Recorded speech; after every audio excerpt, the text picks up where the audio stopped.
Book time. These are books that I have read that either meet the prompts of bingo prompts or is for historathon. So the first one meets the prompt of title in cursive, Marie Therese. The next one, Law and Disorder, meets the prompt for a genre that I don't usually read. The next one meets the prompt, author's first and middle name and initials, S.C. Gwynn. The next one meets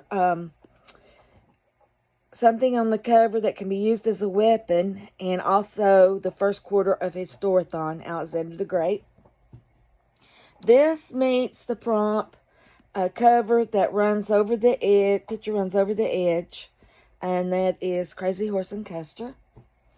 The next one is set in the ancestors' land, and this just happens to be one of my ancestors. Mary Queen of Scots by Antonia Fraser, and the book review on this is, it's an excellent source of information, has detailed information. You kind of get bogged down. After she becomes captive in England, you kind of get bogged down by so many people trying to remember who they are, what their names are, how they're related to her, what their deal is with her, and it just gets real complicated trying to keep up with all that. I gave it a 3.5. Her life in France was wonderful.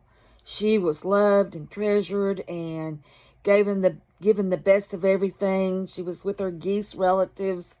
She married Francis, the heir to the throne, and he became King Francis, but it was a very short kingship, and once he died, she really had no place there, so she came back to Scotland, and once she was in Scotland, her life was just horrid, tragic. She had nobody except her ladies-in-waiting that cared about her. She was rebelled against. Even her half-brother, who she truly loved, turned against her, and she married Lord Darnley, and he totally conned her, and then he died tragically, and the man who supposedly killed him kidnapped her and forced her to marry, and she became pregnant with twins and miscarried. It was so awful. And she turned to her cousin, Queen Elizabeth, who ultimately betrayed her too and held her captive for 19 years and eventually beheaded her. It's just a tragic tale of a poor queen who never had a chance. She tried to do the best for her people. The common people actually liked her, and she was a Catholic queen in a Protestant country, and it was just tragic. But this book is very detailed, and I would recommend it, but it is kind of hard to read. I gave it a 3.5. Next, this fits the prompt of a number in the title, 1,000 White Women. And it's a novel, and it's about a lady in the 1800s who lived with a man and had 2 children and was not married. And her parents totally disapproved of this. And so they basically kidnapped her and put her in an insane asylum and took her 2 kids.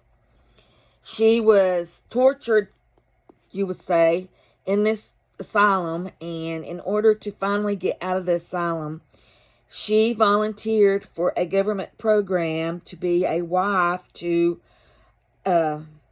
American Indians out west.